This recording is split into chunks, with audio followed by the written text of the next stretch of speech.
Hola a todos, ¿cómo están? Estamos en un nuevo capítulo de Contraarquitectura. Esta vez con unos invitados de lujo que, bueno, son latinoamericanos, según he podido informarme, todos, solo que tienen su estudio en Australia. Y bueno, el motivo de esta entrevista es la publicación de su libro Teatro de la Tierra Alienata.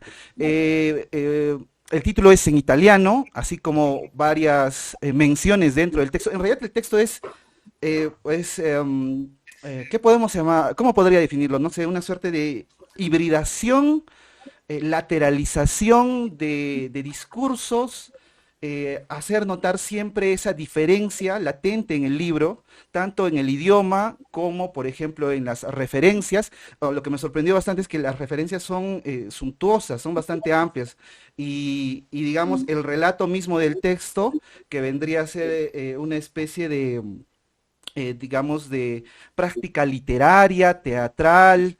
A su vez también tenemos ese contenido artístico, fotográfico, las instalaciones, digamos que la presencia también de los artículos en femenino, casi siempre, ¿no?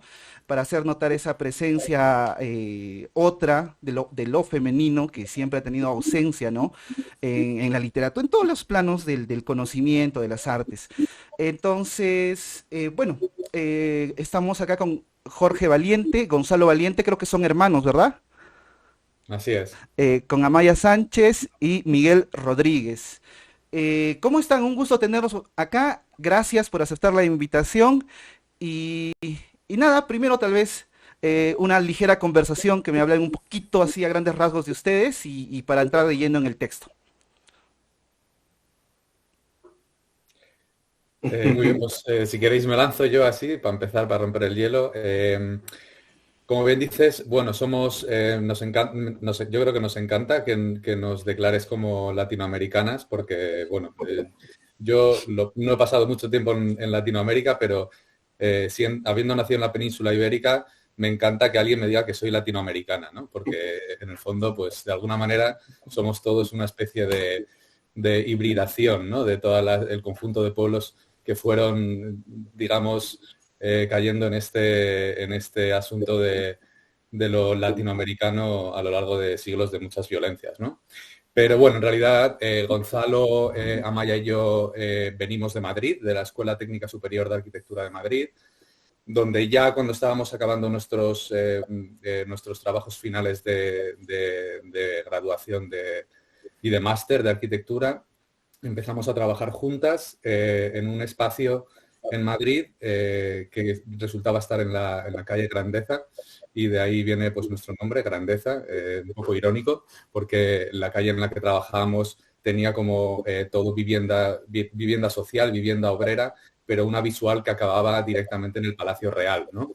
El Palacio de Sabatini, ¿no? El Palacio Real de la corona española, y entonces era bastante irónico ya de por sí la localización, y decidimos extender la ironía dentro, que es una parte importante de nuestra práctica, a nuestro nombre. Y bueno, seguimos trabajando juntos hasta que llegamos a Sydney por diferentes vías, pero al final nos reunimos de nuevo en Sydney y ahí conocimos a Miguel Rodríguez Casellas, que al poco tiempo de empezar a trabajar juntos con Miguel, vino a llamarse Bajeza, eh, por muchas razones, no solo por su estatura, sino por su, sino por su relación intelectual con la abyección. Y allí empezamos a trabajar juntos en la University of Technology Sydney, en la Universidad Tecnológica de Sydney. Él venía de Puerto Rico, quizá él se puede presentar a sí mismo, pero vamos, venía de ser el decano de la Escuela de Puerto Rico de Arquitectura. Y bueno, pues ahí nos juntamos las cuatro y empezamos a trabajar en esto que ha venido a llamarse Grandeza Bajeza, en una serie de proyectos, de los cuales Teatro de la Tierra Alienata es quizá el proyecto más sonado de todo lo que hicimos durante los 5 años y medio que estuvimos trabajando las cuatro juntas en Sydney. Y bueno, supongo que la razón por la que es el proyecto más sonado es el proyecto más grande, con más presupuesto, y además era el proyecto que suponía representar a Australia, o sea que éramos cuatro foráneas, cuatro extranjeras, cuatro migrantes, representando a Australia en la Trienal de Milán de 2019, ¿no? Con este proyecto sobre la Gran Barrera de Coral que bueno, quizá Amaya puede continuar introduciendo un poco más, ya que fue a través de un estudio de máster que ella comenzó a hacer en la Escuela de Arquitectura allá por 2016 que empezó toda la investigación.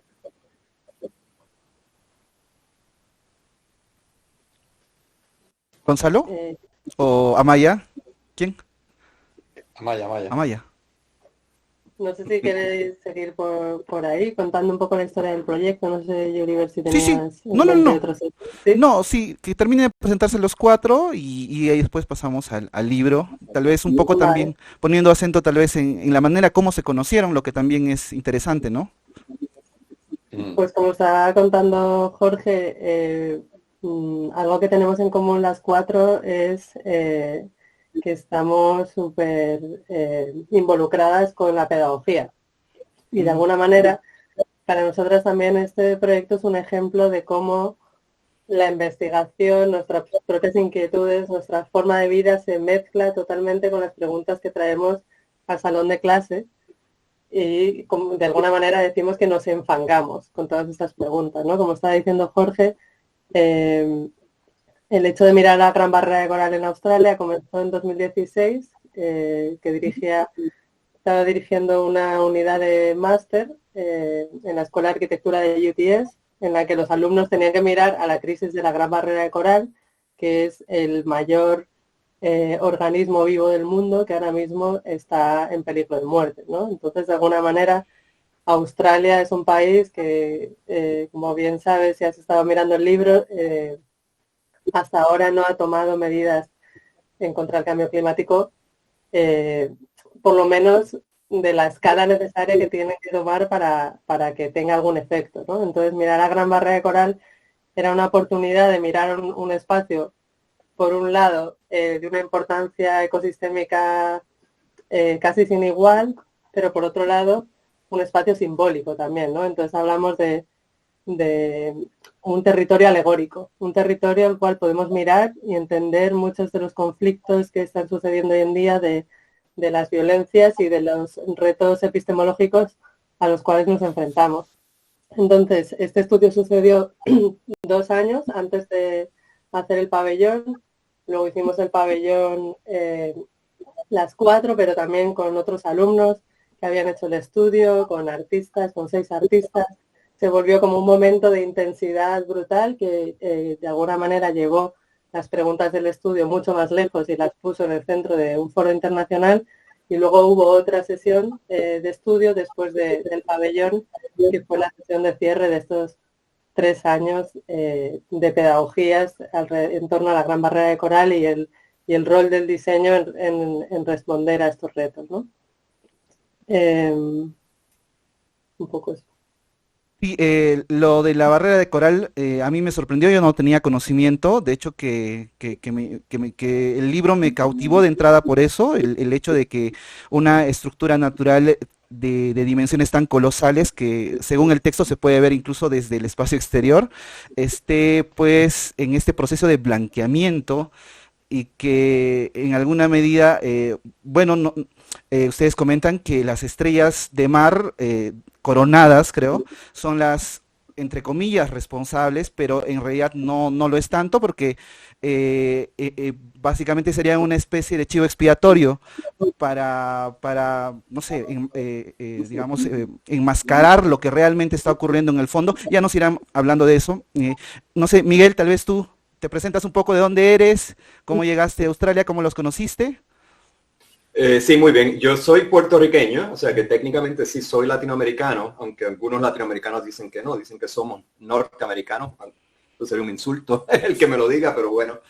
Soy del Caribe también y es como una subregión dentro de Latinoamérica y eso pues explica muchos de los intereses, ¿no? Por relaciones de tensión política sobre todo y geopolítica en el mundo, porque habiéndome criado en una colonia de Estados Unidos, te marca a nivel discursivo y de preocupaciones intelectuales. Y eso pues, es una de las líneas de afinidad que tengo con los colegas aquí, el interés por repolitizar las conversaciones en el ámbito de la arquitectura, sobre todo, que es una profesión tan asediada por intereses extractivos, capitalistas, de explotación de personas, de cosas, de recursos, del ambiente y un historial también nefasto, ¿no? En estrategias de colonización y de todo tipo de imperialismo. Aquí sí que somos gente politizada dentro de un ejercicio, la arquitectura, que tiene serias deficiencias discursivas y prácticas a la hora de enfocar problemas contemporáneos sociales, pero también medioambientales. Entonces, pues, esas contradicciones nos unen, ¿no? Es parte del cariño, digamos, que nos hace trabajar juntos, pero a la misma vez,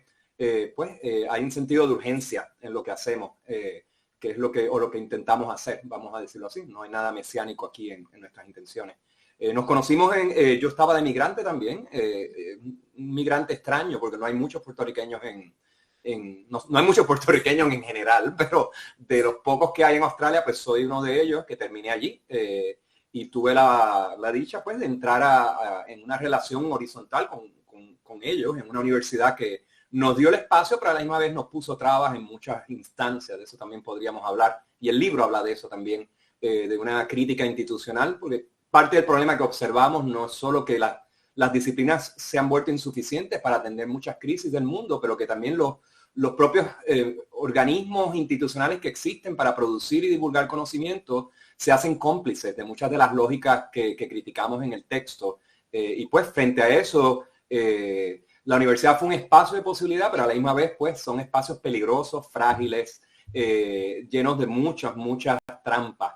Y pues creo que todo eso explica un poco lo que fue nuestro encuentro en Australia, que es un país que está en una región muy importante del mundo ahora mismo en términos geopolíticos, no solo por el tema medioambiental, sino por el tema de las tensiones que se siguen creando entre potencias mundiales que están moviendo muchas del teatro bélico a esta parte del mundo. Así que en medio de todo esa congestión, digamos, de crisis, es que nos encontramos de una forma que aplaudimos porque nos permitió hacer muchas cosas juntos que creemos que son importantes.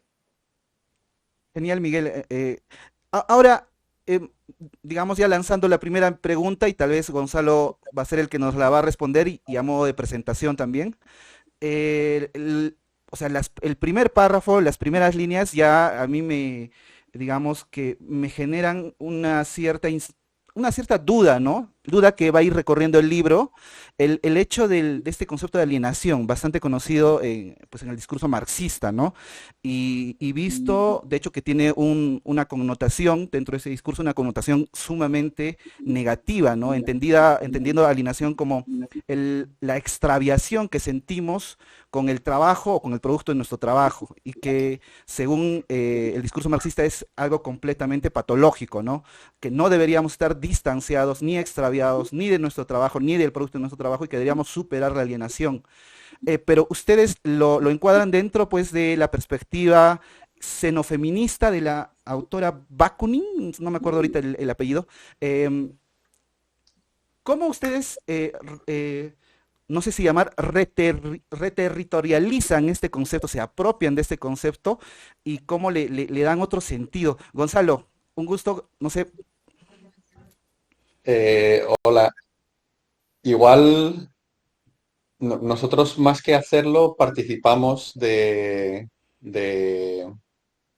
esfuerzo conjunto que va más allá de nosotros mismos por reterritorializar, por resignificar también el concepto de alienación, ¿no? Como bien dices tú, la alienación se ha presentado como una figura tremendamente peyorativa, algo a evitar, algo que nos ubica en la desposesión, ¿no? Pero eso es una aproximación al concepto de la alienación que también también está muy cargada de lo que se ha venido a denominar mucho en el mundo anglosajón como la ansiedad del hombre blanco también, ¿no? Como que es incluso cuando Marx habla de la alienación se está olvidando de muchos cuerpos, subjetividades que ni siquiera podían permitirse el lujo de discutirse dentro de esos términos. Y la alienación al final es un extrañamiento también, es un salirse de un marco de sentido común, y ahí es donde parece, o sea, se nos presenta muy interesante, muy potente la provocación de la Boria Cubonix con el manifiesto xenofeminista, ¿no? La alienación como un habitar espacios epistémicos, espacios de deseo que han quedado expulsados, marginados, eh, que se salieron de los marcos de sentido común. Entonces ahí la alienación adquiere una potencia política que nos parece muy importante. Al final también es politizar el término, ¿no? Es sacarlo de un enrocamiento en una sola definición y jugar.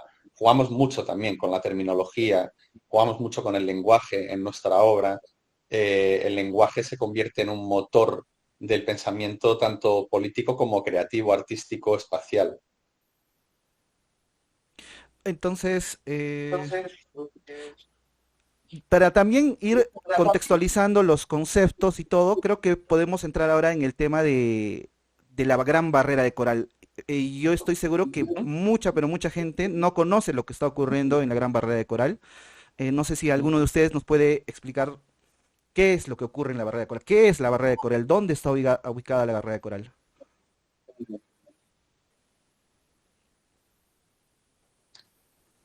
¿Quién quiere arrancarse? A ver, Vaya.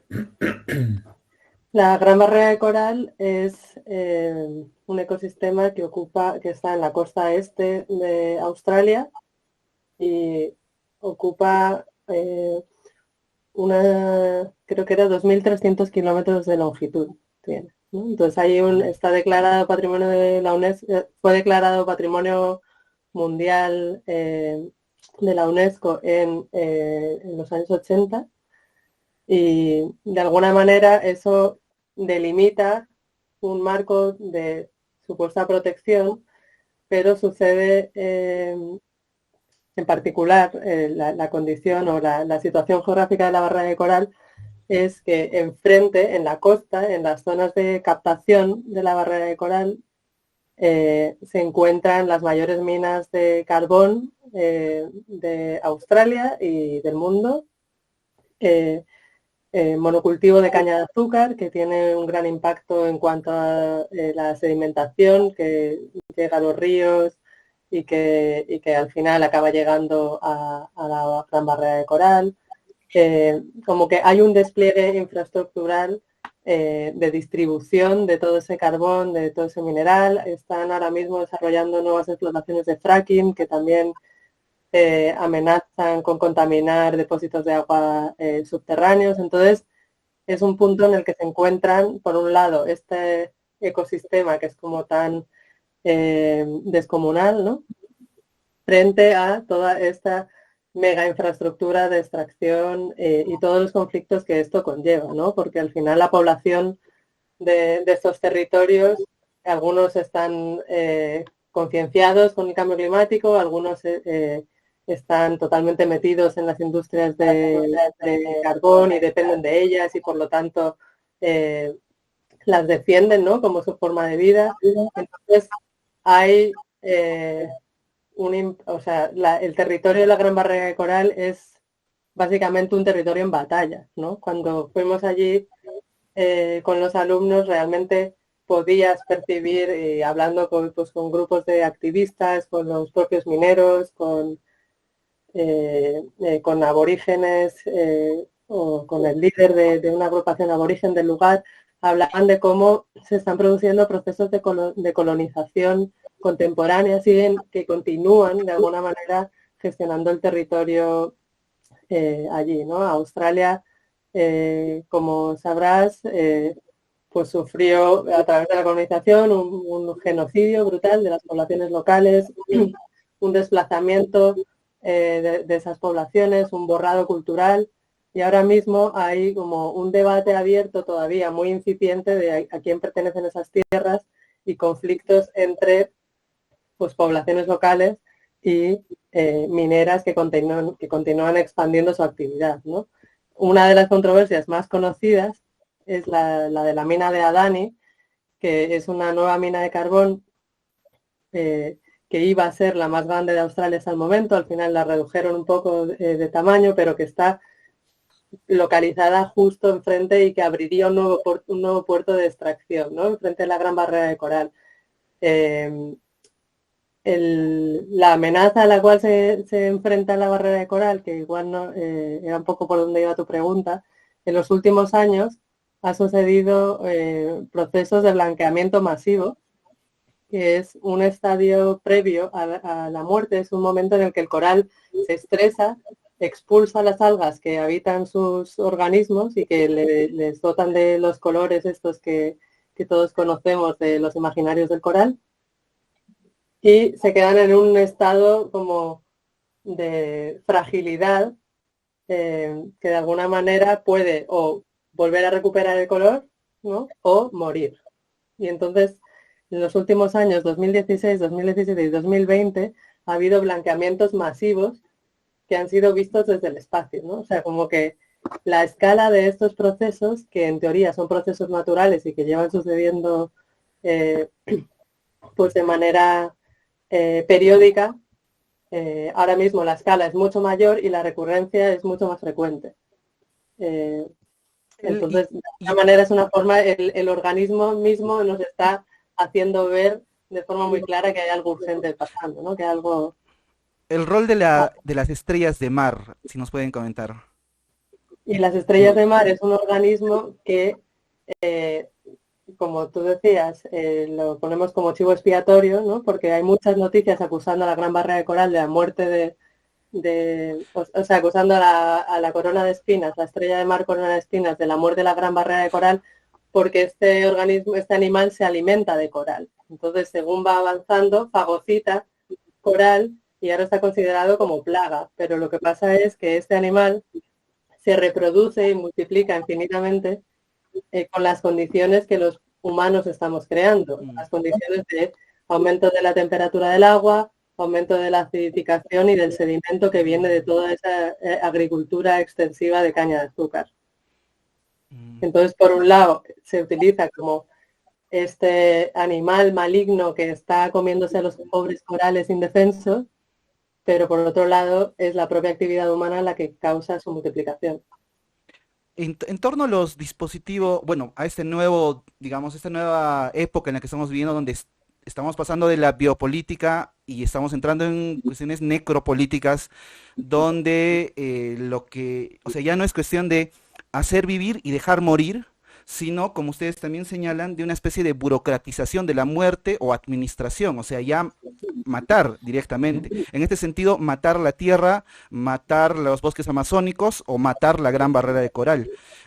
¿Nos pueden hablar ahora un poco acerca de estas tecnologías que más bien parecen ser esfuerzos del saber científico, del saber experto, estos robots, toda esta parafernalia que de alguna manera pues quiere apaciguar o alivianar lo que realmente está ocurriendo o enmascararlo? Sí, lo primero, antes de nada te voy a decir que tu vídeo ha desaparecido. No sé si eres consciente, pero yo no te veo, no sé si los demás... no, sí, yo no te veo. Sí, mi imagen se ha... A ver, un momento. Bueno, solo por si querías gestionar eso. Ya. Sí, yo voy a intentar tratar de conectar la pregunta que acababas de hacer sobre el rol de la estrella coral, de la estrella de mar corona de espinas, con la segunda pregunta, con el tema de la necropolítica, porque precisamente, y aquí voy a introducir algo que quizá la audiencia que está tratando de averiguar sobre qué va este libro, ¿no? Que al final, bueno, hemos venido un poco también a hablar del libro y bueno, las preguntas que estás haciendo están muy íntimamente ligadas al libro. Yo creo que aquí es importante hacer una mención respecto al libro, ¿no? El libro tiene una espina dorsal, que lo llamamos, y esa espina dorsal es el guión de una película. El guión de la película que nosotros presentamos dentro del pabellón de Australia de la Trienal de 2019, como comentábamos al principio del conversatorio, ¿no? Entonces, esa película es una película de 30 minutos dividida en 5 actos, que es la misma estructura que tiene el libro. El libro está dividido en 5 actos y presenta el guión teatral, Y luego a través de 182, bueno, luego hay un prefacio inicial y una autopsia final que, digamos, emparedan el guión de la película, que es, digamos, como decía antes, la espina dorsal del libro. Y luego, tanto el prefacio como el guión, sus 5 actos y la autopsia, todo ello está atravesado por 182 notas al pie de página que van desgranando los aspectos filosóficos, políticos, ecosistémicos, de actualidad, de pensamiento crítico, arquitectónicos, de diseño, metodológicos, artísticos, etcétera, etcétera, que subyacen toda la producción artística del proyecto, ¿verdad? Entonces, para hablar de la estrella coral, estrella de mar corona de espinas, es interesante comentar que es el primer personaje que aparece en la película, es el personaje que abre la película, ¿no?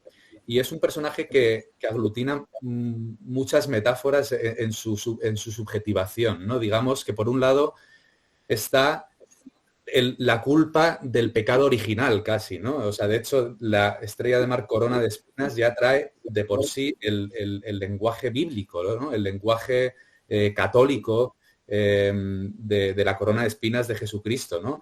Y en su propia subjetivación vemos ya la ausencia absoluta, ¿no?, de la culpa cristiana, ¿no? Él es un bicho submarino que está matando de amor al coral. O sea, ama tanto al coral que lo abraza, le saca todos los nutrientes y lo acaba blanqueando y lo acaba matando, ¿no? Por un lado está esa cuestión, ¿no? Pero por otro lado está lo que estaba comentando Amaya y que ya introducías tú, el hecho de que es un chivo expiatorio, es decir, es una cortina de humo. Es el migrante, ¿no? Es el migrante porque de hecho viene de las zonas más del norte de la Gran Barrera de Coral, de donde es endémico, y se está expandiendo hacia el sur, ¿no? De manera que es casi como que también introduce dentro de su subjetivación la noción del migrante, del refugiado. En este caso es un refugiado climático, es decir, es un ser que está expandiéndose a otras zonas por el cambio climático que nosotros estamos produciendo, que está generando en las zonas más del sur las condiciones perfectas para que se prolifere, ¿no?, su presencia. Entonces, es un refugiado climático también. Y también tiene la noción del migrante, ¿no?, que nos roba, ¿no?, que nos quita, que nos estropea, que rompe la pureza de la Gran Barrera de Coral nuestra y que tenemos que protegerlo porque es nuestro tesoro nacional, ¿no? De manera que hay muchas metáforas que ya el primer personaje que inicia la película, digamos, está trayendo a la mesa, ¿no? Y es interesante que el segundo personaje que aparece en la película es Robotron el matón, como lo hemos llamado, que es en realidad una tecnología que me imagino que si la enseño a través de la cámara se podrá ver. Es este robot submarino, que existe en realidad, no es una invención nuestra, ¿no? Nosotros hemos jugado a ficcionalizar con personajes reales, ¿no? Y es un robot creado por la University of Queensland en colaboración con el dinero que el Estado australiano está metiendo en las universidades y en los centros de investigación para hacer lo que nosotros llamamos un teatro de las distracciones. Es decir, el gobierno australiano no es que no esté actuando contra la muerte de la Gran Barrera de Coral, sino que lo está utilizando como un teatro para invertir en lo que ellos en realidad quieren invertir, ¿no? En un proyecto tecnodeterminista que abraza la tecnología como la salvación, ¿verdad? Entonces, nosotros, hablando con un montón de científicas, personas que están involucradas en estos proyectos de investigación, nos han dicho, la escala del problema no se puede atajar desde estos parches, ¿no?, desde estas tiritas locales que plantean una tecnología que resuelve un asunto concreto, ¿no?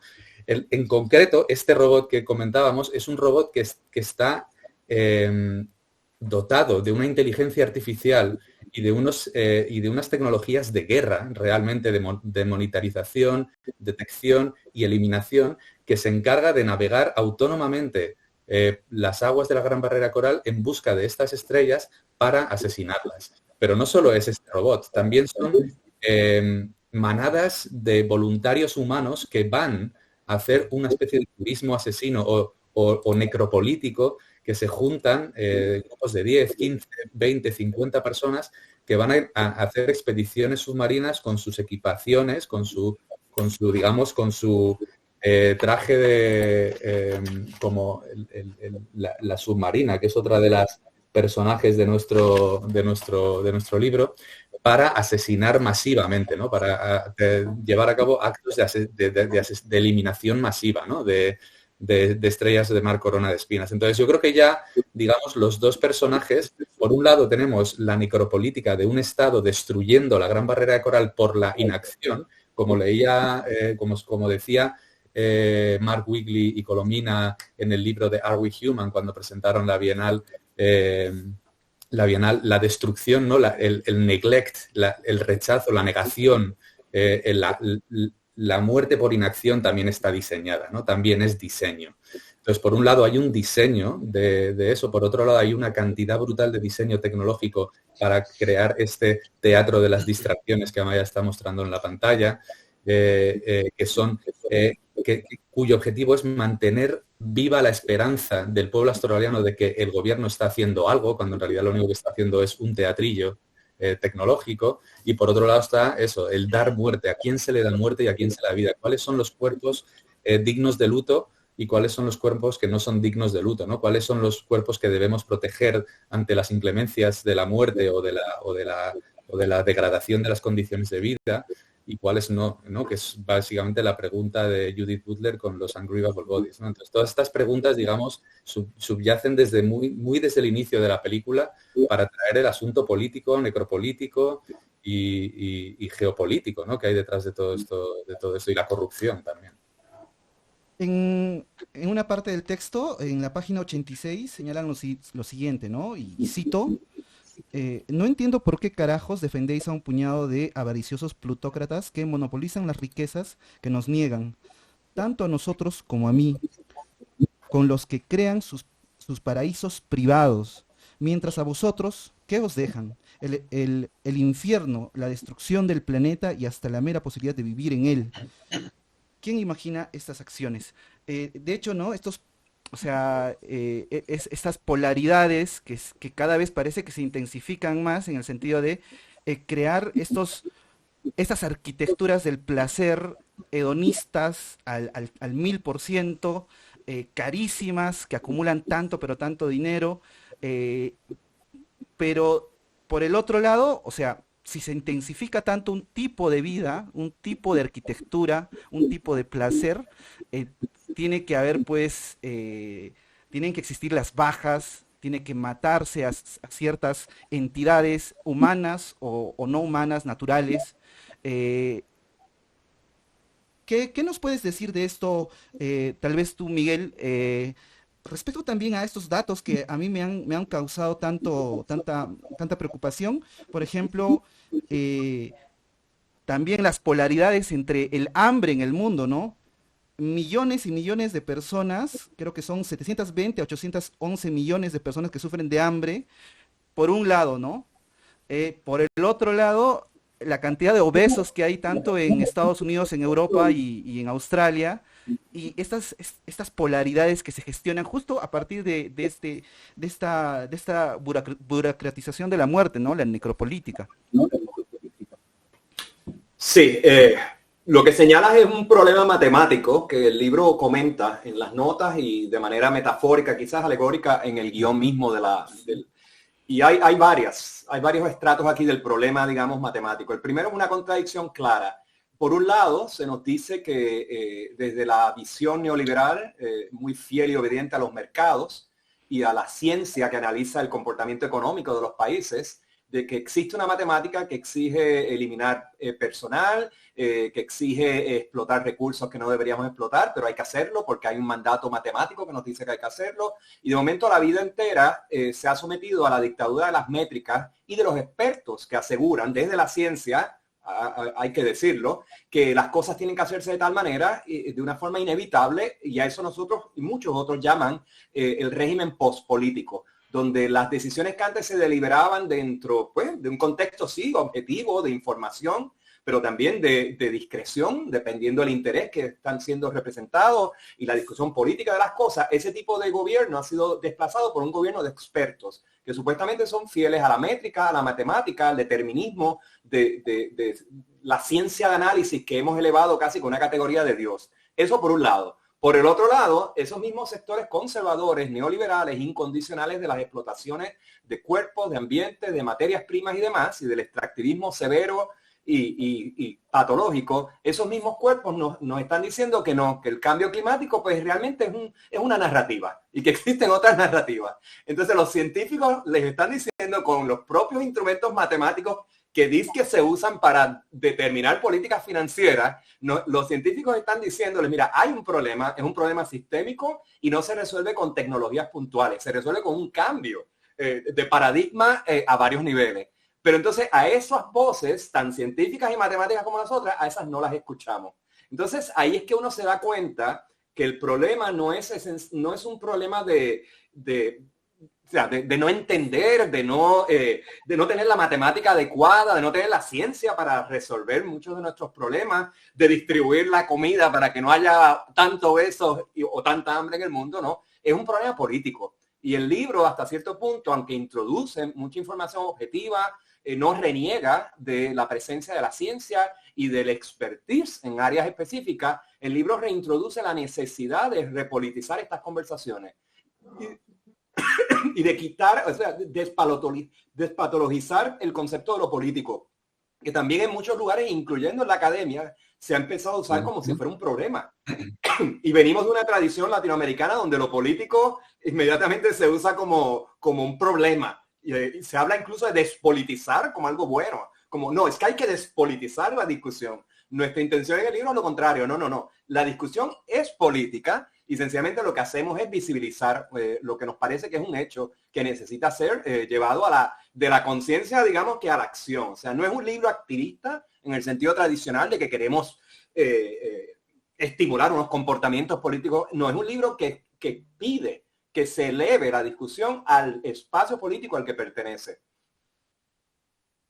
A ver, no sé, creo que el concepto que voy a mencionar ahora también es importante. A mí me causó bastante incertidumbre. A ver, voy a leer la cita en la página 93, nos dice el texto.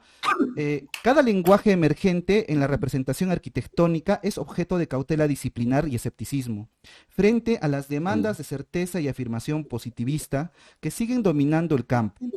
A pesar de los llamados de diversidad y experimentación innovadora que suele escucharse, eh, con- eh, con- contra este tácito consenso, el trabajo de grandeza-bajeza sobre la fantasía y la especulación, que no necesariamente contradice heredadas nociones de lógica compositiva, ha ido avanzando progresivamente hacia una exploración estética de lo abyecto y su contraparte epistemológica, que es la duda. No sé, quién de ustedes me puede hablar un poco digamos que de esa búsqueda de lo abyecto?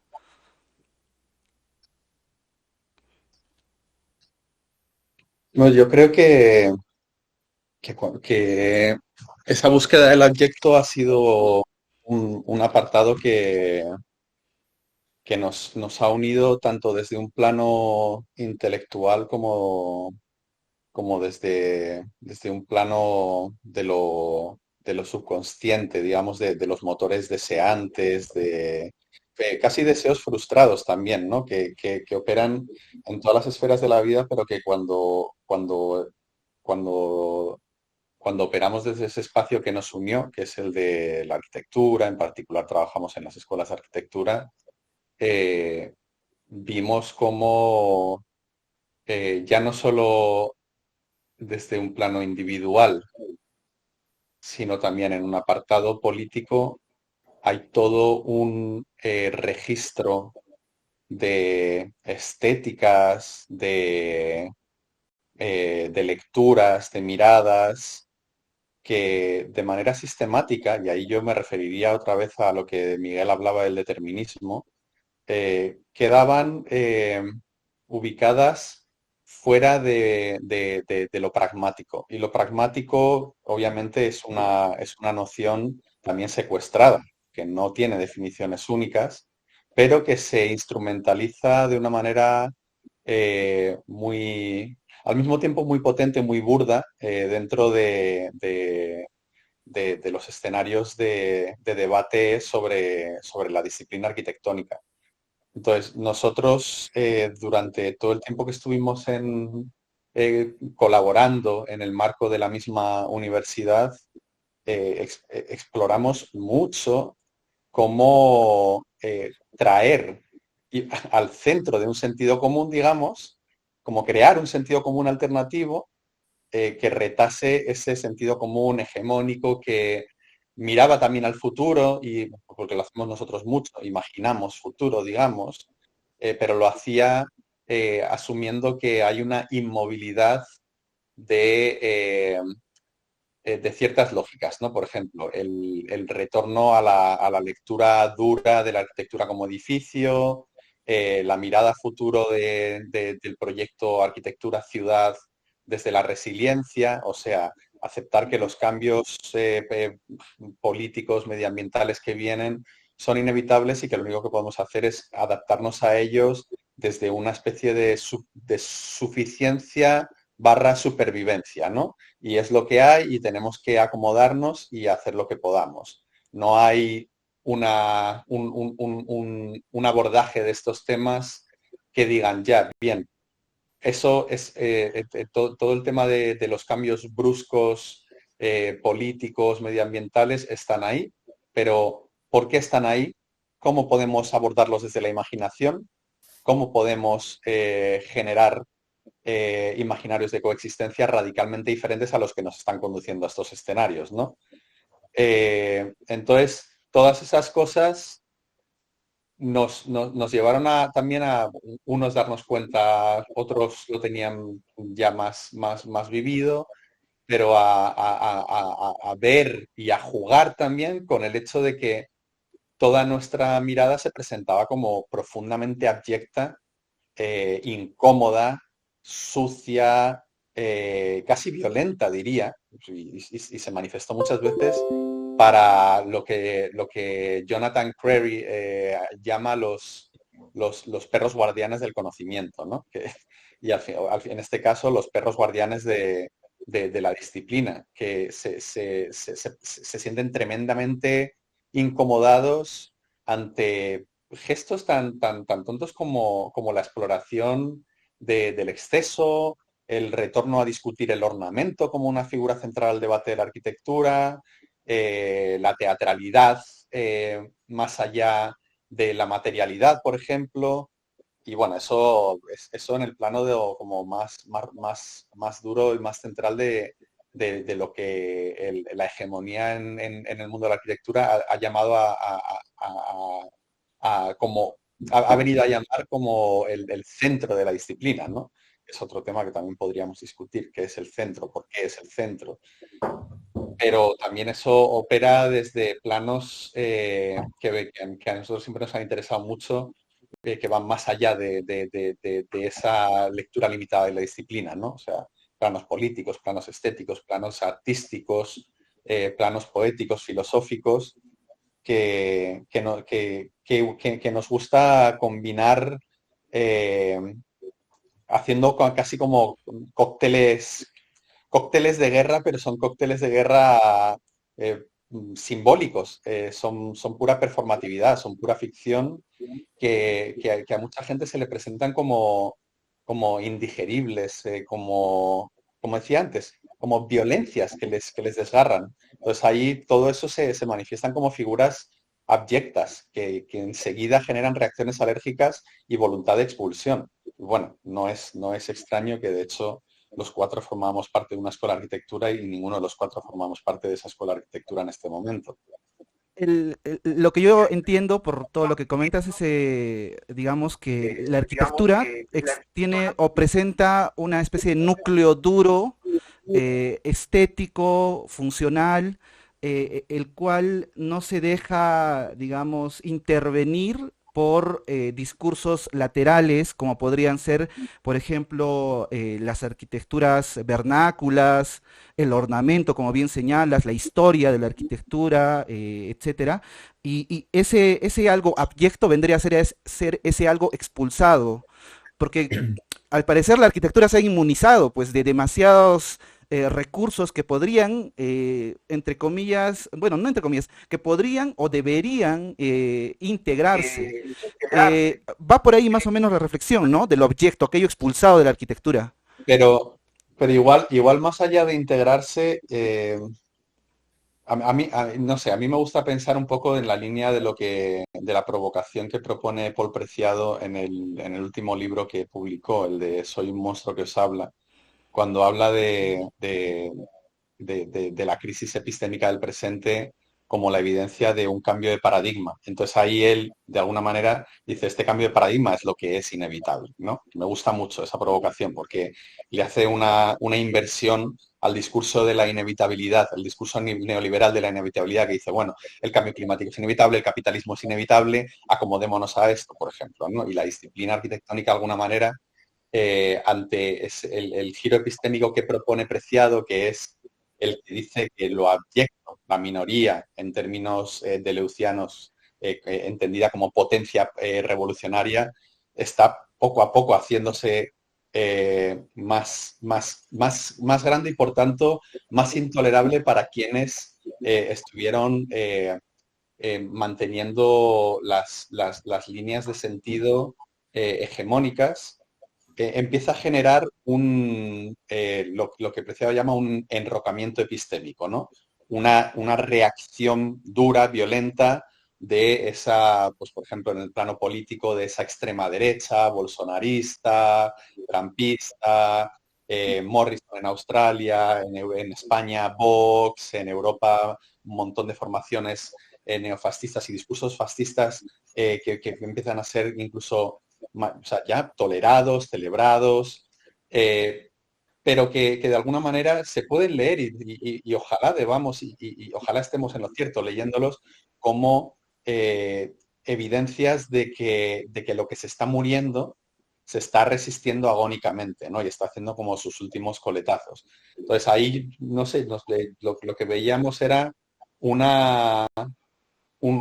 plano disciplinar enrocado en defender cosas indefendibles, en defender cosas que se están ahogando en su propia, no caducidad temporal, porque eso también sería problemático, sino en su pérdida, en que se está demostrando que no tienen ninguna pertinencia y que necesitan ser rediscutidas desde aproximaciones que hasta ahora han sido entendidas como políticamente incorrectas y que probablemente están desvelando que lo políticamente incorrecto es seguir defendiendo una mirada hacia la arquitectura que es profundamente sumisa de un modelo de poder extremadamente violento, ¿no?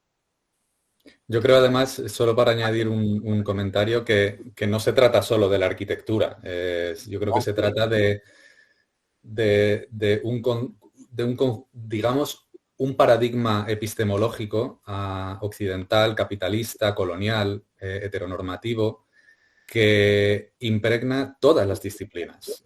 Si pensamos, por ejemplo, en la economía, como dice Bifo Berardi, la economía ha sido tomada por una serie de técnicos que aplican una serie de lógicas que han sido aceptadas como las válidas, una serie de hipótesis, una serie de tecnologías, de técnicas que han sido consideradas las que definen lo que la economía es, ¿no? Entonces, hasta el punto de que han conseguido naturalizar, ¿no?, el capitalismo como inherente a la especie humana. El capitalismo, digamos, desde una perspectiva económica, ha conseguido posicionarse como una especie de darwinismo evolucionario que es propio, inherente, esencial del genoma humano casi, hasta el punto de que paradigmas que contradigan las lógicas de este paradigma capitalista son consideradas, como decía Gonzalo, violentas, no testeadas, no demostradas, tiránicas, totalitarias, etcétera, ¿no?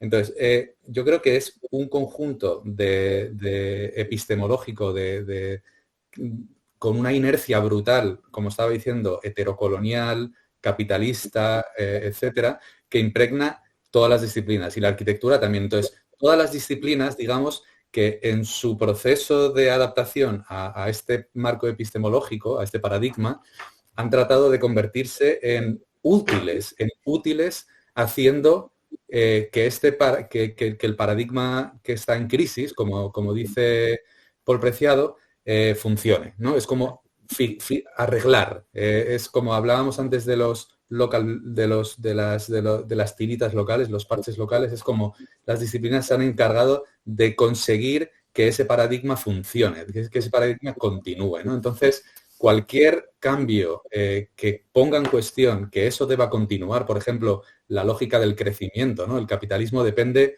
del crecimiento. En el momento en el que no hay crecimiento, el capitalismo entra en crisis.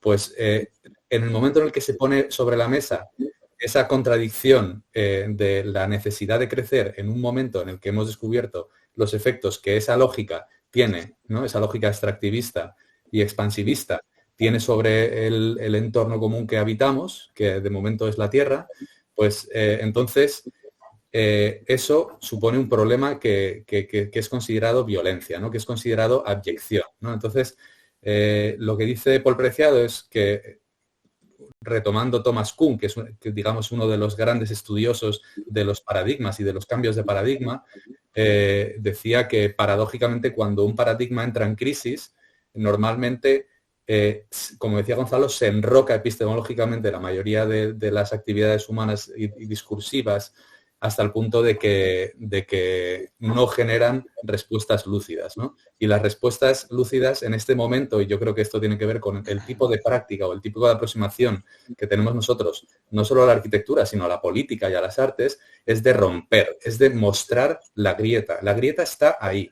Nosotros queremos mostrar la grieta, no queremos hacer una grieta ni siquiera. A veces sí, podemos tratar de con nuestra obra agrietar incluso más, porque es a través de agrietar y de romper que se puede demostrar que estamos rotos ya, que estamos en una crisis brutal, ¿no? Entonces, en ese sentido, volviendo a lo que comentabas de la alienación, nosotros no solo tomamos un poco el relevo, porque como decía Gonzalo, no es que nosotros usemos el tema de la alienación como un recurso, sino que nos sumamos a un conjunto de autoras, autores, pensadoras, pensadores que han reflexionado, trabajado sobre el tema de la alienación.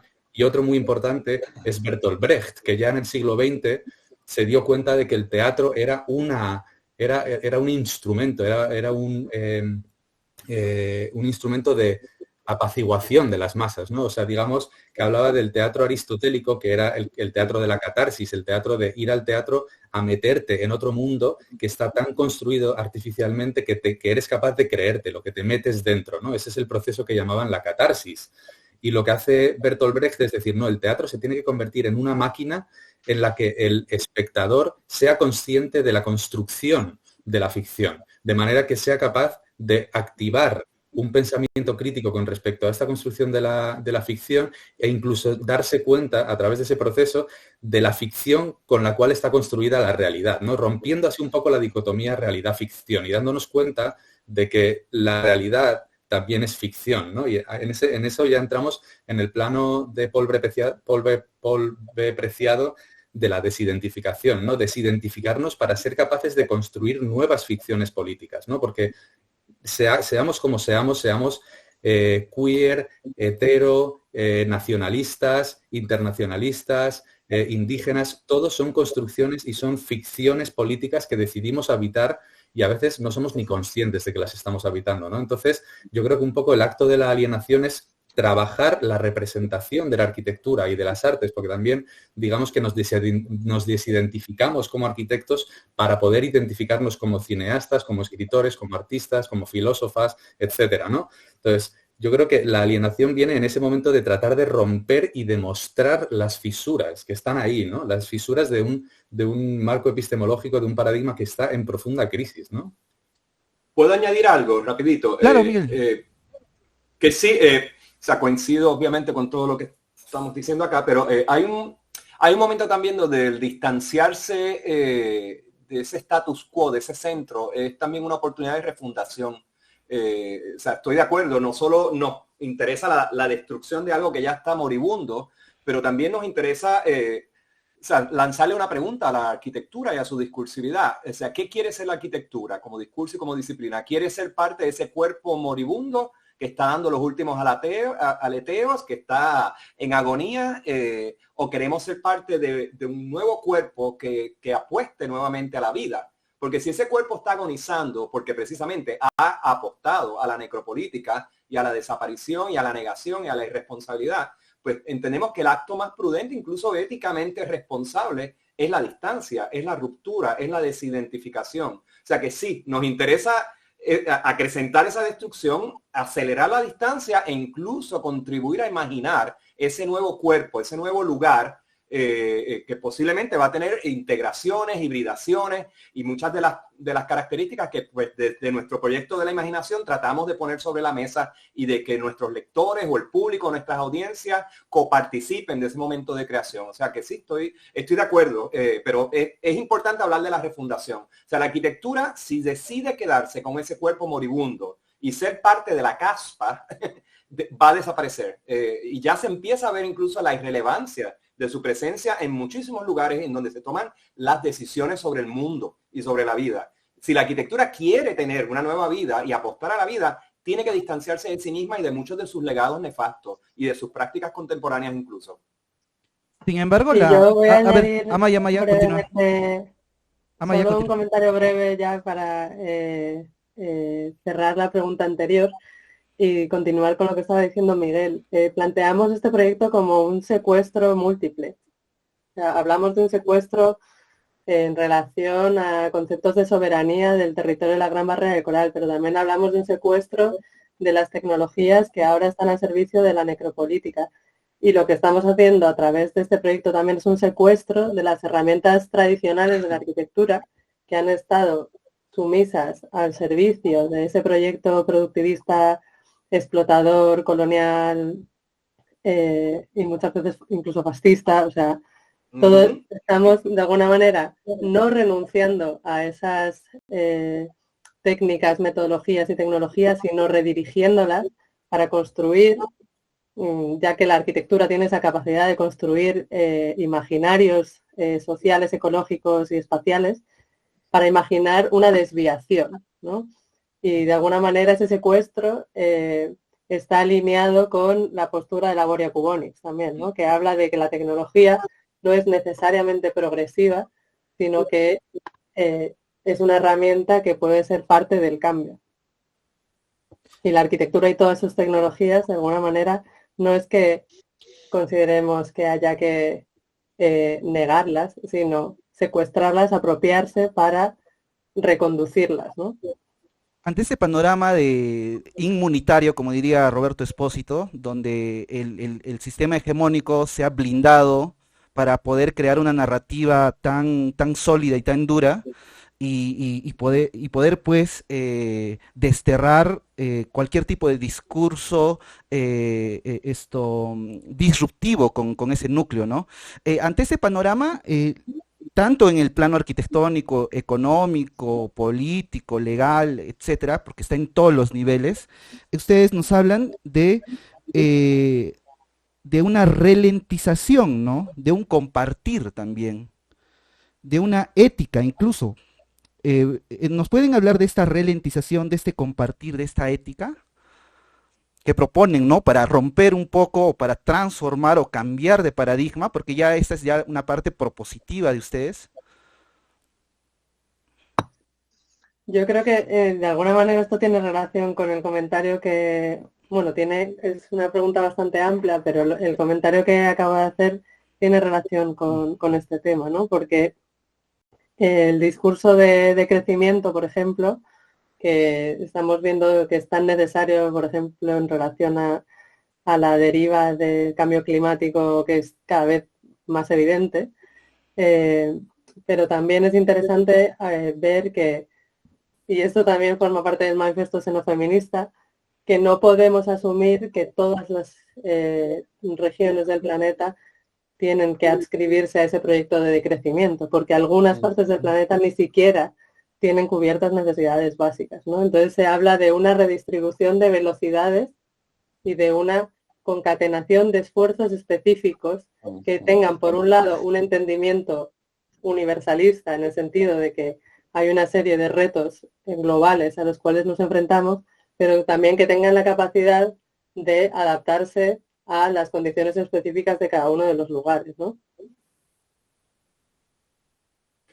Sí, y ahí es que se mezcla nuestro discurso de la urgencia, de que hay que enfrentar el cambio climático y todas las patologías que lo auspician, a la misma vez que hay que retomar también un proyecto de ralentización, de desaceleración, que como dice Amaya no es uniforme, pero también no solo es como un ejercicio, digamos, material, es un ejercicio también simbólico, me atrevería a decir, que permite descubrir nuevos afectos, recuperar nuevas prácticas como la capacidad de observar, la contemplación. O sea, con la desaceleración viene también un nuevo tipo de comunicación y de comunicaciones, que es lo contrario al régimen de saturación, de convergencia, de congestión, de ruido visual y auditivo que existimos ahora mismo. Y no digo que estas velocidades tienen que unas excluir a las otras. O sea, entendemos que es un ejercicio matemático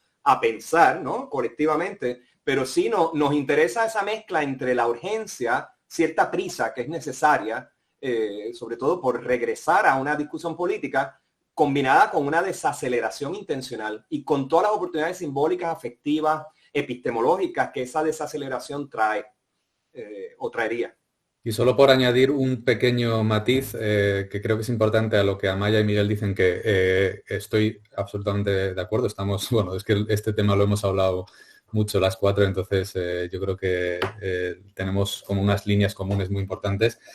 Pero también es importante desligar el decrecimiento o el decrecimiento sostenible o la desaceleración, etcétera, que hemos comentado, con el proyecto del austericidio, ¿no? que las lógicas políticas neoliberales han tratado de imponer, siempre quitando lo primero todos los servicios públicos que garantizan el acceso a una vida digna a mucha gente que de otra manera no podría acceder a sanidad, a educación, a techo, etcétera, ¿no? Entonces, hay que desligar el proyecto de crecimiento. Por un lado, como decía Maya, hay que entenderlo como una redistribución de velocidades con una perspectiva universalista atendiendo a cuestiones geopolíticas súper importantes. Por otro lado, como decía Miguel, este proyecto de ralentización de muchas cosas que ni siquiera son materiales, sino que son flujos, que nos están como absolutamente metiendo en unas hipervelocidades de consumo de imágenes y de información que no somos capaces ya ni siquiera de aprehender.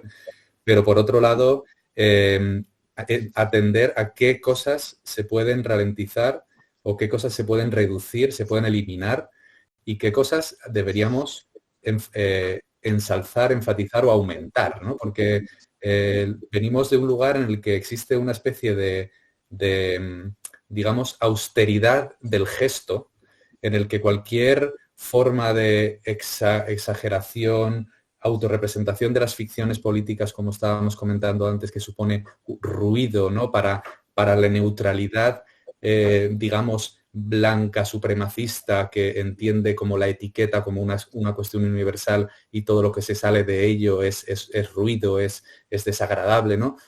Yo creo que hay que abrazar también una proliferación de diversidades, una proliferación de gestos, de gestualidades, de afectividades, etcétera, que no es para nada incompatible con una ralentización de procesos materiales y flujos transaccionales y extractivos, que son quizás los más destructivos y tóxicos con el planeta, ¿no? Frente a los otros que no generarían sino más interconexión y fomentarían la interdependencia cultural y las interdependencias a las cuales ya estamos todas sujetas, ¿no? O sea, todos estamos sujetos a la interdependencia con otros seres humanos y no humanos para sobrevivir, ¿no? Para vivir y para morir.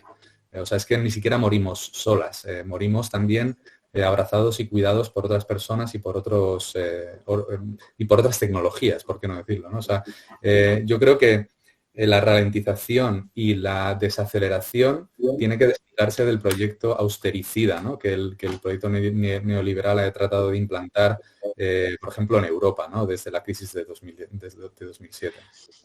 Yo también añadiría una cosa, perdona, es que esa ralentización, ¿no? Esa desaceleración, o como me gusta mucho lo que decía Maya, ¿no? Esa redistribución de velocidades.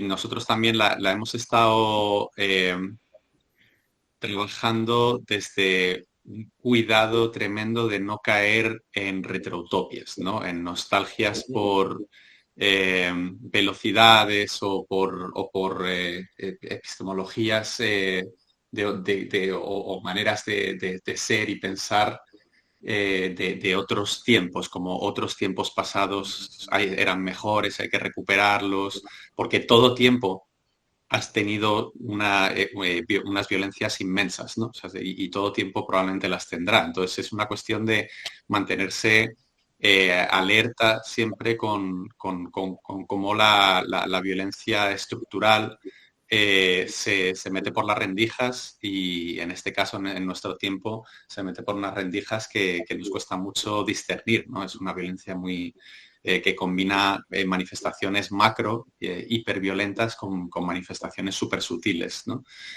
Y por último, creo que, y también aludiendo a lo que decía Jorge, que venía a decir de alguna manera que trabajamos y que tenemos que trabajar en un debate muy sofisticado sobre qué desenterramos y qué enterramos, ¿no? Que casi como un ejercicio ritual político, qué conceptos hay que arrancar de las sociedades y meterlos bajo tierra, ¿no? Como se metieron bajo tierra a las víctimas de tantos golpes militares violentos en el Cono Sur, por ejemplo. Yo creo que eso es súper interesante y súper pertinente plantearse también, una vez más, politizar otro término, o repolitizar otro término como el de la necropolítica, ¿no? Como que Ito Steyer habla de que la muerte es un producto de diseño, ¿no? O sea, la muerte se diseña. Y las disciplinas de diseño también tienen que relacionarse con la muerte un poco desde ese plano, pero politizando también la necropolítica. Ahora mismo la necropolítica, o sea, las políticas que gestionan también la muerte, que deciden qué muere y qué no, están articuladas en torno al mandato de todo un legado heterocolonial, capitalista, que pone la muerte a trabajar al servicio de esos dictámenes. Pero la muerte también puede ser simbólica, no solo matar cuerpos vivos. Y ejecutar muerte a ciertas maneras de entender el mundo y reemplazarlas es una manera de refundar, ¿no? Las refundaciones siempre acarrean consigo mismas una serie como de supuestas violencias de carácter simbólico que siempre van a generar unos desgarros muy potentes para mucha gente. En una parte del texto, en la página 134, ustedes señalan lo siguiente, y leo la cita: nos hemos vuelto adictos a demasiadas cosas. El deseo debe ser descolonizado y desterritorializado con el poder de la imaginación y con unas políticas imperfectas pero honestas. Como bien han estado comentando, esto de vivir en un sistema, en un vértigo completo, donde prácticamente se crea una subjetividad hedonista, que lo único que necesita son como que estímulos, datos, imágenes, como que inclusive ahora, o sea, ya cada vez parece que esto va a ir empeorando, porque las pantallas celulares ahora son las nuevas niñeras de nuestros hijos, ¿no? Los niños ya nacen con este vértigo de imágenes, y al parecer esto de una subjetividad hedonista o de la fármacopornografía que nos hablaba Paul Preciado va a devenir en subjetividades, como bien señala en Texto Yonki, en sus subjetividades completamente sexualizadas, ¿no? Hablaba Paul Preciado, por ejemplo, de las nuevas mujeres que van a ser mujeres infértiles, que no pueden reglar, con un desborde sexual, con una potencia sexual sin precedentes. Igual en el caso del varón, un macho testosteronado que también lo único que quiere es buscar estímulos, follar, ligar y todo eso. Entonces, parece que no estamos tocando todavía un techo, ¿no? Parece que esto del vértigo, de la excitación del cuerpo, de la potentia gaudendi de la que nos hablaba Paul Preciado, de estos cuerpos espermáticos que quieren pues expulsar este líquido. Entonces, dentro de este panorama, ustedes nos hablan pues de un deseo descolonizado, desterritorializado, con el poder de la imaginación, con unas políticas imperfectas pero honestas. Eh, no sé, tal vez por ahí podemos continuar con la conversación. Sí, iba a decir algo, y era el comentario anterior, pero aplica a tu pregunta ahora mismo, que es, en el texto usamos un término que es la reconfiguración del deseo contra la idea de abolir el deseo o de erradicarlo. Y aquí hay un comentario importante en relación a una crítica también al marxismo, digamos, ortodoxo, tradicional, que pues por sus mismas urgencias productivistas, y claro, es una reflexión sobre el siglo XIX, el problema de la vida se ve muy atado al problema de la producción y de la integración de recursos, de tecnología y demás.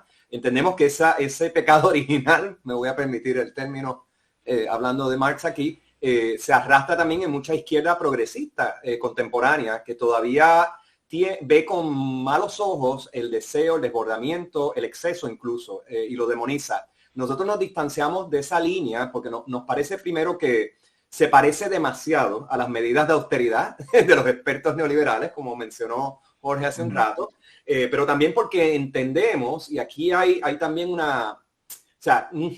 argumento de descolonización que nos quite, digamos, el monopolio discursivo del mundo anglosajón en la manera como entendemos la vida, implicaría también abrazar aspectos pues, de nuestras propias culturas que tienen una relación menos patologizada hacia el deseo y hacia la belleza y hacia el exceso y el placer, y que no hay que necesariamente poner esas categorías en espacios de demonización o de enemigo. Por ende, frente a la crítica del hedonismo, ¿no? De una cultura contemporánea que busca el placer expedito, fácil de redimir y de consumir y de descartar, nosotros no queremos tampoco aparecer como que estamos reintroduciendo un cuerpo católico agustiniano de restricción y de control y demás. Nos interesa que sí, hay que restituir el cuerpo, hay que restituir el deseo, hay que reconfigurarlo. Al igual que Amaya hablaba de una reconfiguración del tiempo y de las aceleraciones, entendemos que el deseo también necesita ser sometido a una nueva matemática también. Y en ese sentido, nos parece que uno de los fracasos de las izquierdas contemporáneas es que se han vuelto enemigas del deseo y han permitido que sea, digamos, el fascismo o el conservadurismo más violento el que aparezca como un discurso aspiracional, motivacional. Incluso vemos gente joven que se sienten muy convocados por los discursos de las nuevas derechas violentas, que están supliendo precisamente un espacio de satisfacción, de deseo, un reconocimiento de sus deseos que la izquierda, pues, en su afán moralista quizás, o en una confusión de lo que sería una ética razonable de cara al futuro, está negando. Y eso, pues sí, en eso es una línea controversial, lo reconocemos y obviamente nos solidarizamos con muchas de esas izquierdas que también criticamos, pero entendemos que es un cuestionamiento que tiene que traerse y que hay que ampliarlo incluso con muchas otras voces que ya lo están haciendo. No, para nada queremos decir que eso es una línea nuestra única, ni mucho menos.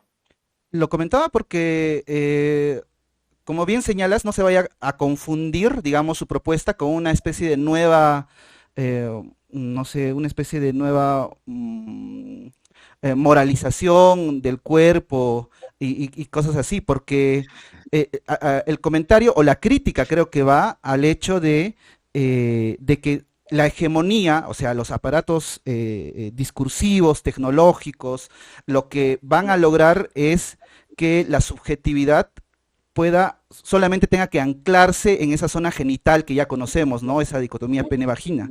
Y va a seguir desterrando lugares, como señala Deleuze, anales, por ejemplo, ¿no? O otras superficies del cuerpo. Entonces, generar este tipo de dicotomías tan enclavadas en este hedonismo solo de esas zonas, ¿no? Un hedonismo solo de estos órganos tan particulares. Pero la desterritorialización de estas zonas implicaría, pues, como que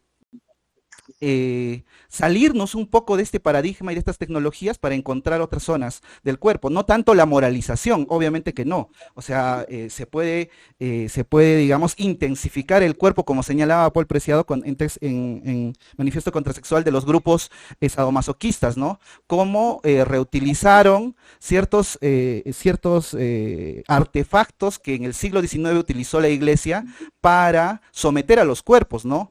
Ciertos artefactos, dispositivos, calzones de castidad, algunos elementos que impedían la erección del pene en los adolescentes, en los colegios, qué sé yo, y los sadomasoquistas comenzaron a reutilizarlos, cambiándoles, ¿no?, el sentido. Por ahí más o menos creo que sería, ¿no?, lo que plantean ustedes también.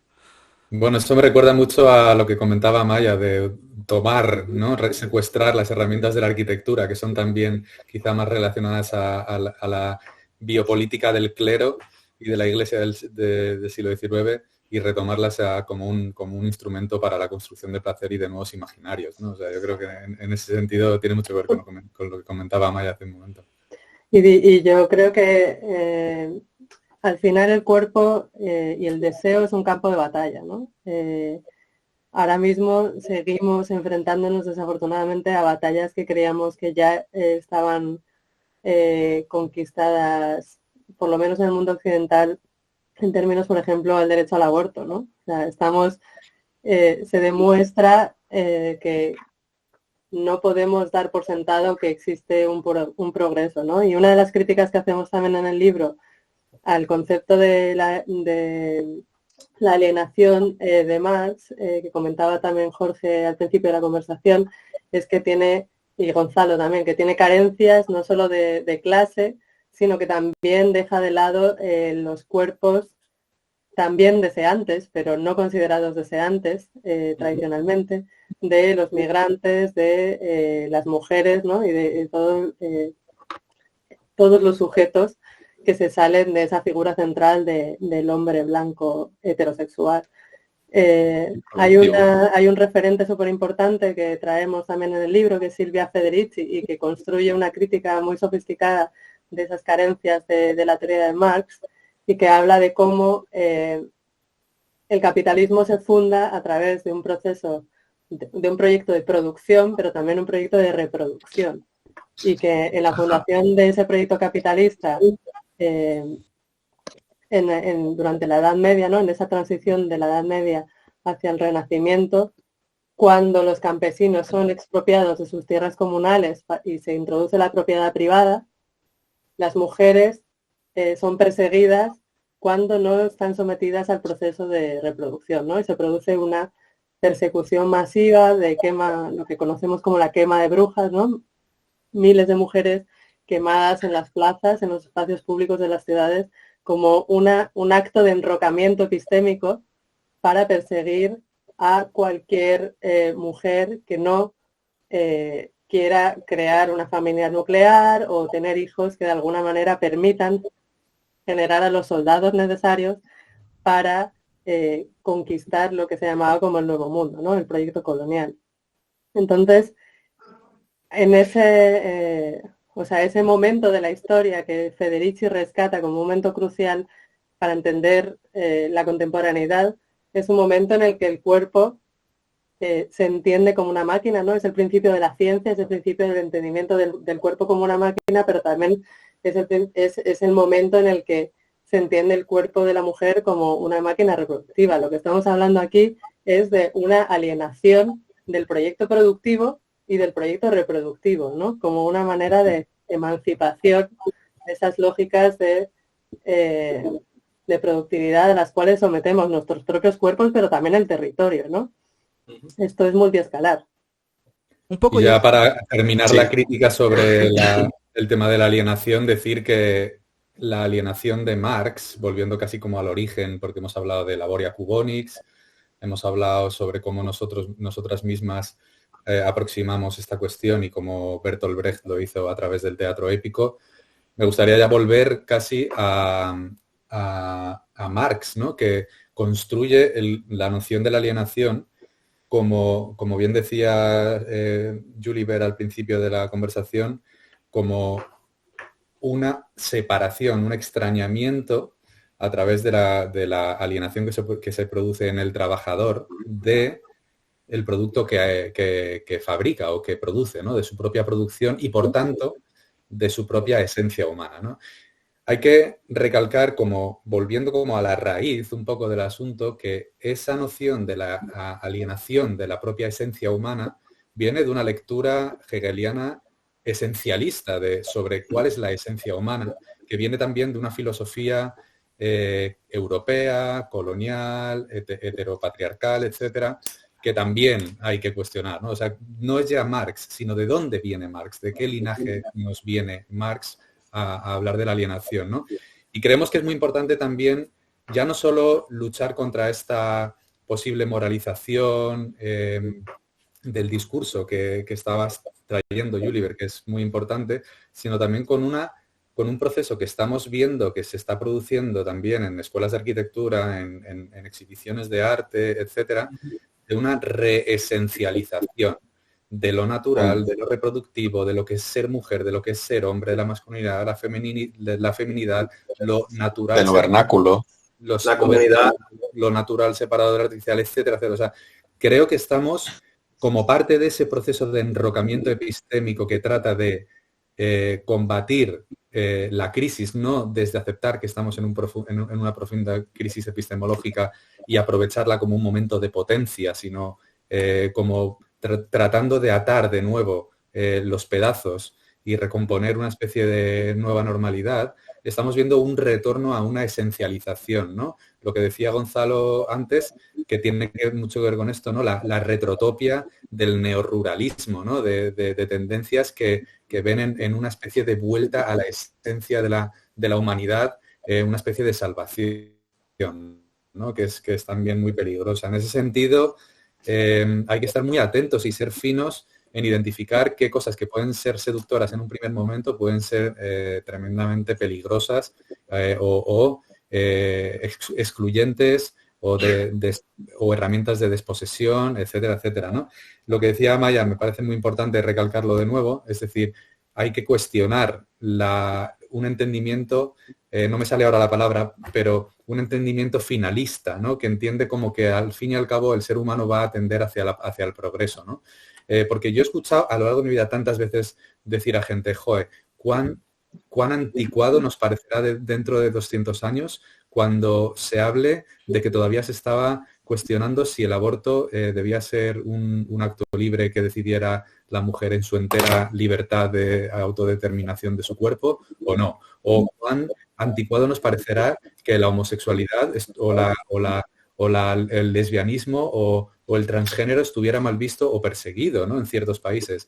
A mí esa me parece un pensamiento tremendamente peligroso, ¿no? Porque, como estamos viendo, la historia no es una flecha de progreso, ¿no? hacia adelante, sino que es una batalla permanente, ¿no? Y en ese sentido, como decía Maya, el cuerpo es un campo de batalla y el mundo en el que estamos, la arena política, lo político, es un campo de batalla en el que nosotros insertamos nuestro cuerpo, que es en sí una batalla, ¿no? Entonces, otro aspecto muy importante de nuestra obra es la noción de la batalla, ¿no? Porque creemos que la batalla es permanente, ¿no? Y que hay que, como dice Marina Garcés, la revolución no es algo que se pueda singularizar y poner un nombre, la revolución tal, sino hay múltiples revoluciones. Podemos hablar de la revolución feminista, de la revolución queer, de la revolución trans, de la revolución indígena, de la revolución animalista, de la revolución antirracista, revolución anticolonial, ocupa. O sea, hay múltiples revoluciones operando, como decíamos antes, ¿no? A múltiples velocidades en diferentes lugares del mundo y bueno, al final estamos posicionándonos constantemente en esas revoluciones, en esas batallas, ¿no? Entonces nuestro cuerpo es un campo de batalla, nuestro cuerpo de trabajo también es un campo de batalla, ¿no? Como bien dices, Jorge, creo que el problema de Marx es esa herencia hegeliana y de ambos, diría yo, la dialéctica en sí, ¿no? Porque esta manera de percibir el motor de la historia en tanto tesis, antítesis, síntesis, es lo que ha generado, digamos, este tipo de binarización del discurso, ¿no? porque siempre hay una oposición al burgués, el proletario, el varón, la mujer y cosas así. Pero creo que el sentido en el que va la crítica de ustedes en su libro Teatro de la Tierra Alinata es el sentido vitalista que tal vez propone Friedrich Nietzsche, ¿no? En el sentido de que no todo, o, bueno, de hecho que existen, o sea, dentro del panorama, dentro de los paradigmas epistémicos que construyen una sociedad, está pues el modelo dialéctico, tiene su presencia, pero no lo es todo, o sea, la dialéctica no lo explica todo y creo que el vitalismo nietzscheano, esa voluntad de poder o ya los avances a los que nos han llevado en sus planteamientos teóricos Foucault, como Deleuze, Paul Preciado, esa es la dirección, ¿no? La que ustedes están, o lo que yo he notado en su texto es claro, es evidente, y una de las maneras en las cuales ustedes lo plantean es pues esta lateralización de su discurso, porque el libro que ustedes nos han entregado es un texto, al menos desde mi punto de vista, sui generis. Yo no me he enfrentado a un texto que lateralice tanto los discursos, ¿no? En tantos planos discursivos, ¿no? Y eso me ha parecido bastante entretenido, me ha gustado mucho.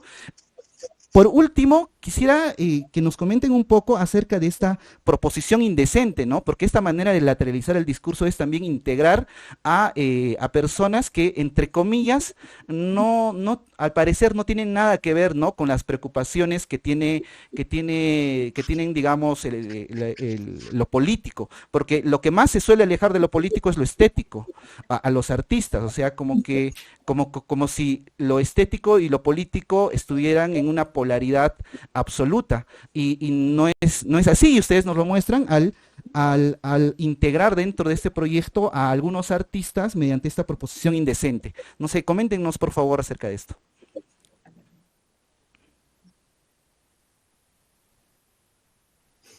¿Quién? Bueno, yo voy a decir solo una cosilla, solo para romper. Eh, es que no se me ocurre nada que pueda estar más embebido en lo político que lo estético, ¿no? Como que igual sí, si seguimos las líneas retrógradas de Kant, ¿no? En su, en sus éticas de la belleza, que al final acaban moralizando, ¿no? Bello, bueno, bello nos genera placer, feo lo demás, que al final es donde acaba cayendo todo lo abyecto. Eh, pero realmente, no sé, incluso en el plano académico, por lo menos aquí en Latinoamérica, yo creo que debe haber pocas instituciones que no tengan su departamento de estética, que sea un departamento donde se trabaja planos superpolíticos, ¿no? En los estudios. Entonces, no sé, yo ya no sé si es que para nosotros se ha convertido en el ejercicio estético tanto en un arma como un espacio habitable, como un campo de batalla, pero me resulta completamente casi natural pensar que el ejercicio estratégico, calculado de la estética es una manifestación radicalmente política. Es otro secuestro más, ¿no? En nuestro trabajo secuestramos de nuevo esa capacidad de seducción a través de los métodos de representación y narrativos para enfangarnos en temas políticos, ¿no? Y de alguna manera la proposición indecente que hicimos a los artistas fue contarles de lo que iba el proyecto, de cómo estábamos llevando un pabellón nacional que proponía un secuestro, una alienación territorial de la Gran Barrera de Coral y sus áreas de captación, y de cómo, de alguna manera, creo que la proposición indecente igual iba más por el hecho de cómo este formato de collage audiovisual que utilizamos en la película del pabellón, de alguna manera rompía también con las lógicas de autoría individual por las cuales se rige el mercado del arte y las instituciones del arte, ¿no? Entonces era como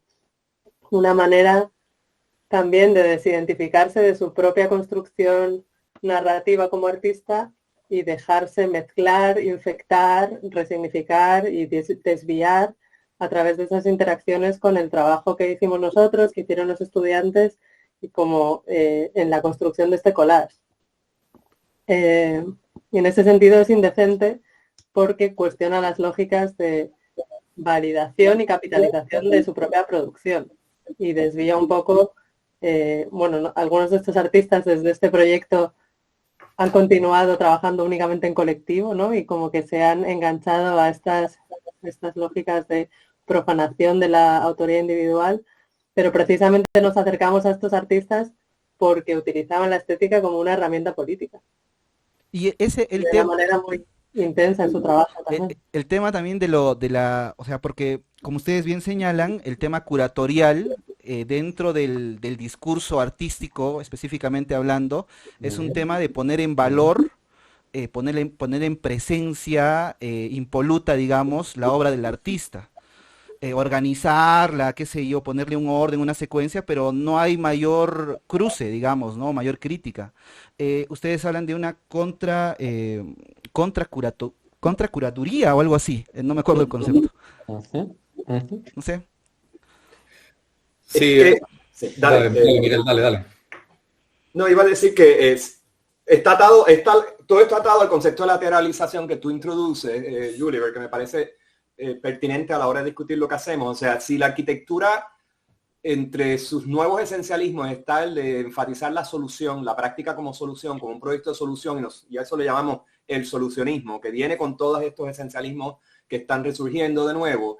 La lateralización implica como introducir escollos a esa especie de lógica clara, consumible, donde hay un héroe, hay un problema que acecha y hay una solución sin matices que resuelve. Y contra eso, lateralizar implica establecer escollos, complicaciones de discurso, de autorías destruidas, y ese mismo procedimiento, digamos, lo aplicamos también al objeto. El objeto no se contextualiza para fomentar una claridad en su lectura, no, el objeto se destruye para crear incluso nuevas tensiones entre los elementos que lo componen y recomponerlo con otras posibles narrativas. Entonces eso implica una confianza extrema entre los colaboradores, entre nosotros mismos, porque implica renunciar a uno de los fundamentos de las prácticas culturales, que es la autoría. Y en la arquitectura es una narrativa muy problemática, llena de fisuras y de irresponsabilidades y omisiones, invisibilizaciones históricas. O sea, es todo un problema. O sea que pienso que sí, el tema de lo postcuratorial o contracuratorial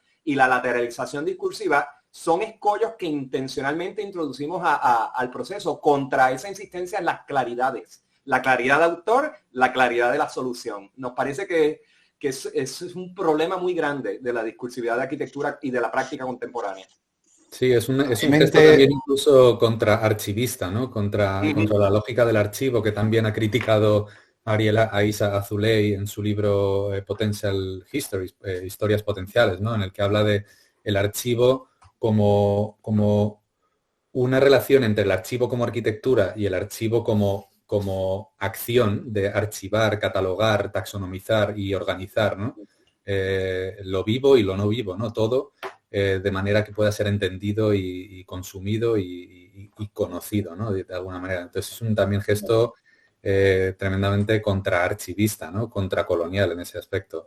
Pero me gustaría también introducir que en respuesta al tema de lo estético, que parte de nuestro análisis crítico acerca de la relación entre la estética y lo político implica un ser conscientes de y visualizar que precisamente no hay una separación entre lo estético y lo político, que es un poco lo que venía a decir Gonzalo, y que, por ejemplo, las estéticas de lo pulido, que ha discutido a fondo Bill Chulhan, ¿no? Que se relacionan un poco con las estéticas de la pantalla que estabas comentando tú antes, del iPhone, del cuerpo ultra maquillado, de las imágenes, eliminando cualquier arruga o imperfección de nuestras caras para cualquier interacción a formato de videollamada con otras personas, etcétera, etcétera, o incluso las estéticas de lo digital, ¿no? De los dígitos, de los ceros y unos, que ya veíamos como introducirse en películas como Matrix, que ahora se están convirtiendo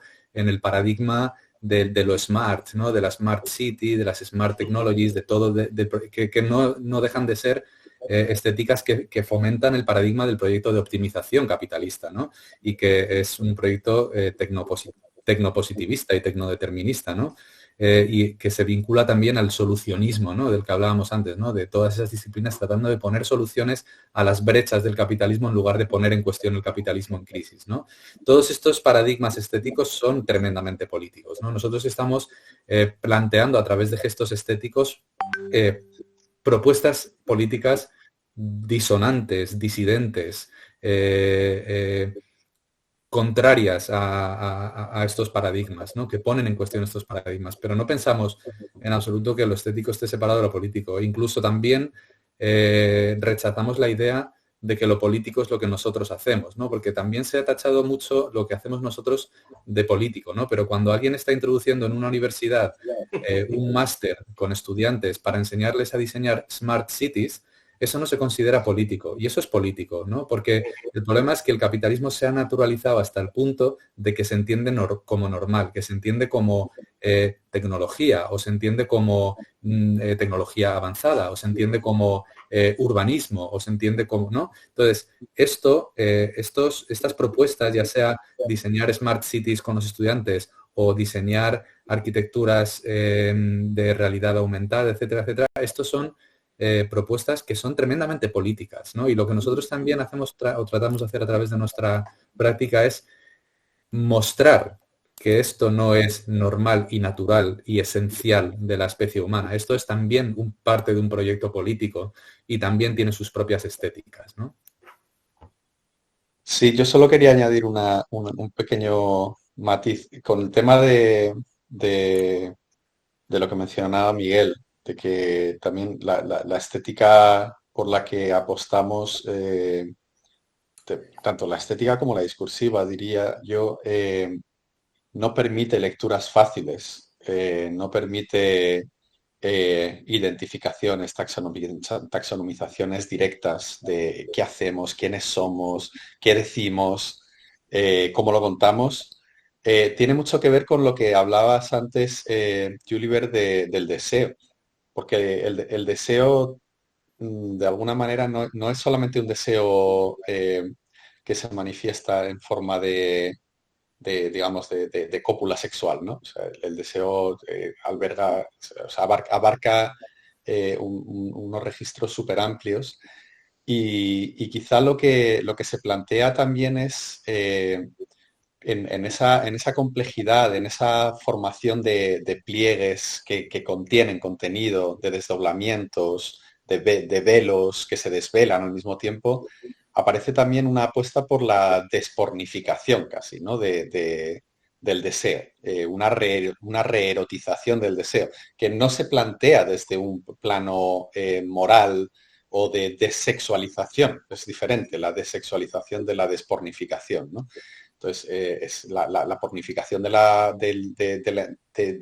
información también tiene que ver, y eso lo dice mucho también Byung-Chul Han, ¿no? Con que la información llegue lo más directamente posible, lo más rápido posible, y que también sea lo más fácil posible de extraer, de calcular y de convertir en un material transaccional, ¿no? Entonces, Y puede de resultar desecho. muy incómodo. Exacto. Puede resultar muy, muy, muy incómodo dentro de los planos hegemónicos del paradigma contemporáneo, un corpus de conocimiento que no se lee fácil, que no se lee directo, que está saturado de capas, de subcapas, de intertextualidades, de viajes de ida y vuelta entre contenidos, de necesidad de lecturas y de relecturas, y que ninguna lectura va a ser directamente la lectura que te entrega a alguien tal cual, sino que además tú tienes que aportar tu plano crítico para construir, para reficcionalizar la lectura de lo que se te pone delante, ¿no? Entonces eso también es una apuesta muy agotadora, pero es una apuesta en la que hemos creído mucho durante este tiempo. Muy bien, muchas gracias con todos. Creo que ya vamos a la hora con 40 minutos. Ha sido un placer tenerlos nuevamente. Gracias por aceptar la invitación. Y nada, invitar a todo el público que puedan adquirir el libro Teatro de la Tierra Alignata. Como repito, recalco 1000 veces, lo he leído con mucho placer.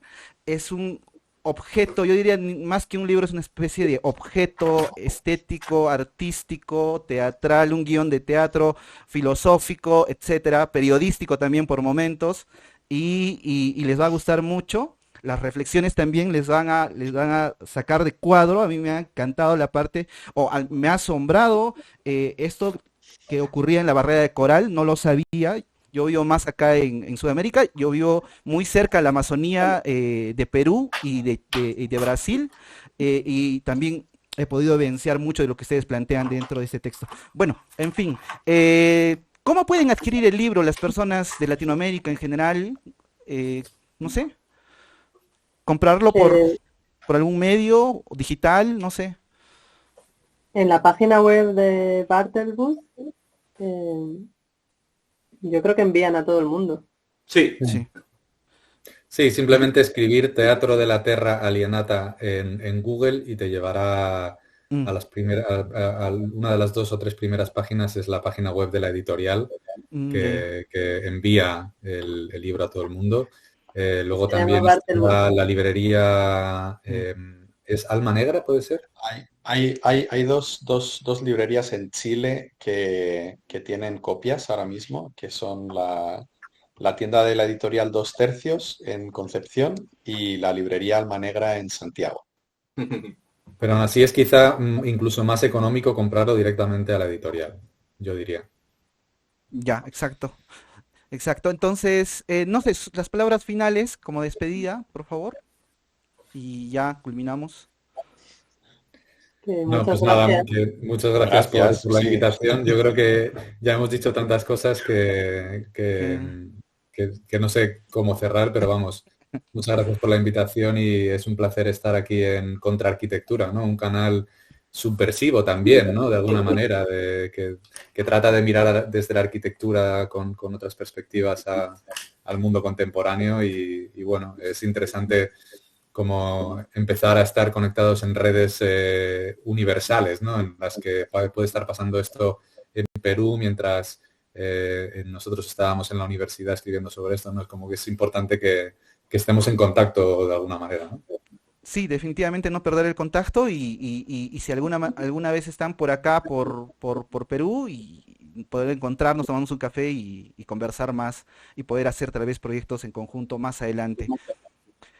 Muy Muchas bien. gracias a todos. Miguel, Amaya, Jorge, Gonzalo, un gustazo tenerlos acá en el programa y nada, nos despedimos. Hasta pronto. Yo sé que no me pueden ver, pero estoy haciendo un saludo de despedida. O una despedida. Gracias, Julio. Chao, chao, chao. Chao. Cuídense. Chao. Chao, chao.